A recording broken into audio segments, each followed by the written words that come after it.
Sound Waves Radio, baby.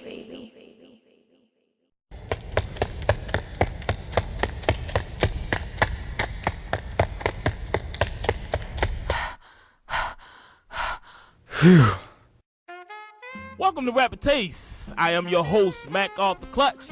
Today we got my main man, Chase Fairbanks from Starr Island Music Group. What's happening, baby? What's going on, everybody? So let's get into it. What is Starr Island, and what is your involvement with Starr Island? Starr Island is a full service music company, basically a record label. We service every facet of the industry from a creative standpoint: songwriter, producer, artist. We have several furnishing companies. We have a label deal with RCA. We have a song deal with RCA. We have a admin deal with Universal Music Group. So for the most part, there's nothing we can't do in regard to whatever any artist needs or any creative needs in this business. Right. That's grown man business, man. Appreciate that. Like, I remember, like, you coming into the business. You know what I'm saying? I remember introducing you to some people. Sitting on the couch reading a book. Yeah. Absolutely. You know what I'm saying? Yeah. And this wasn't your thing. No way, man. Didn't give two shits. You didn't care about the music. You was business. my man. I ain't even talking about music. But once you got in, it's like, you broke foot off. Absolutely. In the music business ass. You know what I'm saying? And just the pride that I feel, man, when I hear you talk. It's like, yeah, that's my man right there. We do this to make niggas like you proud. You know what I'm saying? Thank you. You know what I mean? And I do Absolutely. appreciate that. Tell us who are some of your clients. Absolutely. We have a artist by the name of Sterling Sims over at RCA. Have a group over at Motown called Imprint. I'm trying to think who else. Because we have a label deal. It's a little bit weird, but it's not weird. We have artists signed to our label, but they might not be furnished through Sony. So we have a Candace Price for the most part. Jordan Banks is signed to Dream Chasers. And somebody else I just can't remember, so they might not be rocking or that important. But that's about it for the most part from an artist standpoint. Okay. Now tell us, like, what sparked your interest in the business, and how did you actually get into the business? I was just around you. We was, again, I hate studios, but my friends is producers, and I used to be down there with them. If I was gonna get their time, I had to hang with them. Right. Of course you kind of remember at that time, Charlie Mack, who kind of, got my weight up in this shit. He was filming iRobot, and I was with you when he saw me in the basement reading the book, and he started talking to me. And then, it's like, you kind of like, once you let him carry a BlackBerry. Right. You know what I'm saying? Right. And that's really how it started. Now, knowing, like, how wretched this business is. Absolutely. Is this something you would advise your kids to get into? It would depend. I think if any of my daughters or my son, they wanted to be an artist, that's some vicious shit. I think being an artist is probably the toughest thing to do because you have to be so vulnerable. I think that a lot of artists you run into, the reason they struggle or have tough times with connecting or cutting through, they don't get butt naked. Right. Exactly. And I think that's why when you see artists who cut through, they have so many emotional issues because, again, they're open wound. Absolutely. And again, with social media and Twitter and all this shit going on, and people being able to hit you without you seeing who they are and attacking your mama and your kids, and man. I think that's just some vicious shit. So I think that from that aspect, I would be giving pause, but from a back office perspective, I think I wouldn't have an issue because, again, I think that the core of our business is publishing. So breaking an artist, not to say that it matters to me or not, but it doesn't. Because what I care more about is getting my producers and my songwriters through their commitments of their song deals. Right. And I'll make more money doing that than I will, I guess breaking an artist that's marginal. Now again, if I had Meek and he's getting $200,000 a show, that's a whole nother ball game. But again, until we run into that, I'm really fine with kind of doing how we do. So like I said, if I had a kid and they wanted to be in publishing Why not? Like, why? It's lucrative. It's long term. Once you understand publishing, you understand the true interdependence of the whole machine.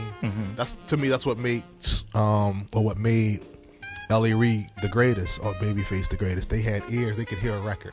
Once you know what a hit record is, you kind of can't be stopped. That's why Clive Davis became a billionaire doing this. Absolutely. Shit. He knows what a record is. Absolutely. So he be sleeping meetings, and he knows that's real shit. Like, he fall asleep in a meeting, and he make the motherfucker make you give him a sheet of paper with the lyrics on it, and he'll be reading and shit. He'll fall asleep. Yeah. But he know what melody is, and he know what hot top line is. So it's like, so I think it's, I think the average person only thinks that you can get money doing this from being in front of the camera. And right. It's like, and I think that's just the toughest part of the business, to me, in my opinion, because again, it's nobody fuck with you, really. Like, don't nobody really care about you. Yeah, you're a commodity. Absolutely. Exactly. So it's like, all right, when you up, we love you. You know, when you down, you can't get me on the phone. Move. Don't call my phone. You gotta make room. Do not answer list. So, I mean, if you can deal with that and understand that and deal with the rejection of that, because again, it's tough. I was talking to an artist not too long ago and about their skin tone, and I could tell it kind of bothered them. I was like, yeah, but do you understand this artists shit? Are so sensitive. I don't know why, because them A&R meetings, they are vicious. Vicious. And it's not just vicious with the B-list people, it's with the A-list people. So I can have a discussion with you about a couple of A-list artists that will probably get dropped pretty soon, that people kind of don't know. But, if you look at it from the outside looking in, you think they rocking, you see them everywhere, and it's like, yo, at the end of the day, they ain't had a record in 6 months to a year. And if the label can't move, if they can't generate traffic off of your product or your single, then you don't make sense. None at all. So, like, once you understand that no matter what you do, you're a whore. You either a high price hoe, or you a gut bucket hoe. Right. One or the other. But learn enough to pimp yourself. Exactly. Yeah. Absolutely. Exactly. Yeah. You have to grow into a pimp. Absolutely. You know what I'm saying? When I see people, they a hoe at the beginning of their career, and then 5 years in, they still a hoe. I feel sorry for them, man. Yeah. No growth. You know what I'm saying? Because when the axe does fall, they're gonna be lost, man. And the worst thing in the world, I think, is to have success and not know why you were successful. Yeah, because you can't replicate regain it. So you stuck, and you see that a lot with producers. I guess as a point of reference, I think the toughest thing outside of being an artist is being a producer. Because if you're in a room all day, you kind of can't feel the trends from a grassroots level. So you have to be reactive, and if you're catching ideas off of the radio, you 6 months to 12 months behind. You late. So you just heard the Daft Punk record or Blurred Lines or the Treasure record, and you think, oh man, they doing this funk shit now, and you start doing them trying to send me funk records, you ass out, because niggas might be on electro pop. And then you hear Drake doing his 70s shit now. So it's like, oh wow, but again, Drake probably got 15 records that he wrote. They might be, for example, we did the VSOP record, Came to Shut. That record is a 3-year-old record. That record was written and produced and whatever back in 2009. It might be almost 4 years. Marvin Gaye Chardonnay, we did that. Same thing. It was a record that was old. Somebody jumped on the hook, got it to Jay-Z and Kanye, and the record kind of took off. But a lot of times you don't create records and they just go from scratch to the radio. Right. You know what I mean? It's a lot of ideas that just sit in your phone or I'm saying my phone, but sit in your computer for a while. And, it just depends on who hear it, who needed it, with the timing of a lot of ideas. Unless you're just going in with the artist and y'all recording from scratch. Like, we're going with Alicia. When our guys going with Alicia, they'll do ideas from scratch and they'll catch. But a lot of things don't happen as quickly as people make it seem as though they happen. Yeah, I mean, that brings to mind, you was in the car with me when I got the call from Bad Boy. Right. On the 8-ball of MJG record, right. But the call was originally for Black Rob. Wow. And then 2-3 years passed. Right. Next thing I know, I get the call on the same record. For 8-ball of MJG. Right. So, I try to tell artists all the time, artists I work with, when you trying to be like somebody else, they already been there and they over that now. Right. So now you trying to be like the old person. Carbon you always copy. chasing, man. It's like you chasing a high you ain't gonna never get. Absolutely. Journey never going to end. So, like, tell me some of the people y'all work with, some of the big names. Like, let people know how much you doing. It's not a big name. It's not a we're on a Rihanna album. We did Numb for Rihanna.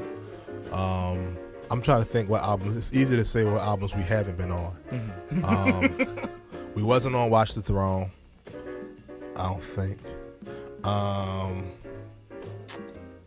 I'm really trying to think of stuff that we we're on. Okay, we're on Molly's album. Alicia Keys, we had 3. We've had at least 3 records on every Nicki Minaj album. We, for the most part, get credit. We did Your Love for Nicki Minaj. We kind of broke her. Like I said, every Chris Brown album. I'm trying to think where the Usher, who's on Usher last album.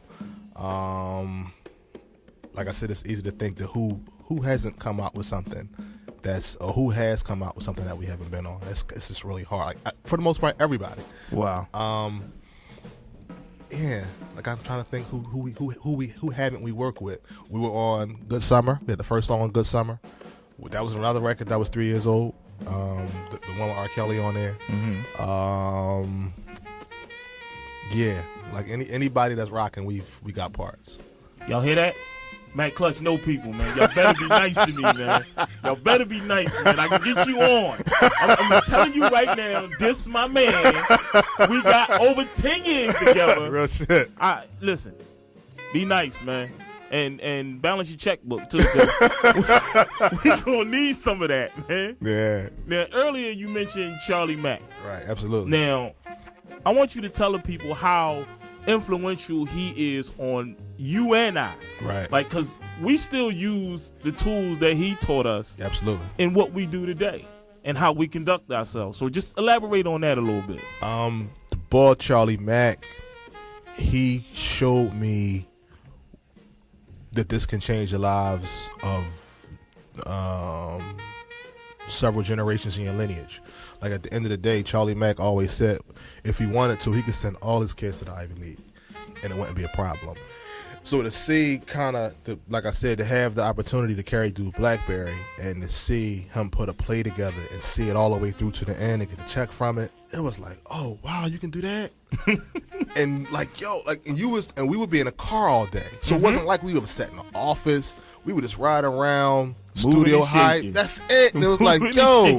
So you called the people from Lexus or whatever the name of the rim company is. You got them rims on Soul Plane from a phone call.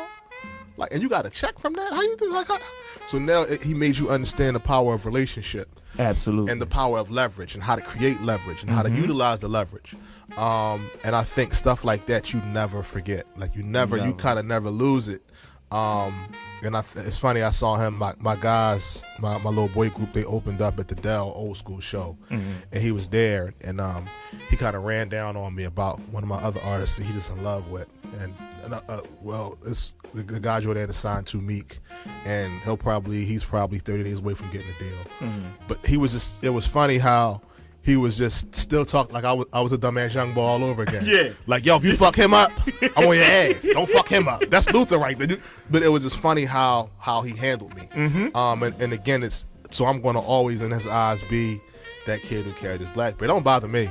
Exactly. Because like I said before, like I told him, at the end of the day, I'll do whatever you need me to do. Come help us. Like, I need your help still. Like, at the end, we not perfect. We got a lot going on, but at the end of the day, we've never broken an artist. So until we break an artist, that's when you get on the levels of the Troy Carters and the Vincent Herberts. Right, because again, now people kind of they got to deal with you. Right. Like, and then they trust whole situations absolutely in your hand. They give you the budget, they turn their back and walk away and say, call me when you done. Absolutely. Yeah. So again, that's still something that we have to prove that we can do that at a high level. Right. Understanding the imagery, understanding how you match the sonics, or how the records sound to what the idea you're selling, and it be believable. And so I mean, like I said, the Charlie Mack ball, man, like I don't have anything ill to say about dude. Like, I don't have we've never had a bad moment. Dude is, like I said, he kind of gave me everything I have, the tools I have, and it was my job to sharpen him. Absolutely. He didn't give me nothing. But the crazy part is he never asked me for anything. Mm-hmm. He was a guy who, when it didn't make sense, he would come pick me up from my mom's house to take me running at 7 o'clock in the morning. I remember. Like, people don't do that. He No, didn't. not Him. not in his position. He got Oprah in his phone. Exactly. He had Mike Tyson in his phone. Exactly. Steven Spielberg is in his phone. You know what I'm saying? And he can get them on the phone. It's one thing to be able to get somebody on the phone, but if he had a play to put together, they would do business with him. Listen, I was telling somebody earlier about when Charlie took me up New York. We walking around New York. He asked me, "Who do you want to see?" I'm dumbfounded. I don't know. I said, I'm gonna throw something big out there. L.A. Reid. What you doing? I'm about to come up. Next thing I don't know, I'm sitting on L.A. Reid's desk.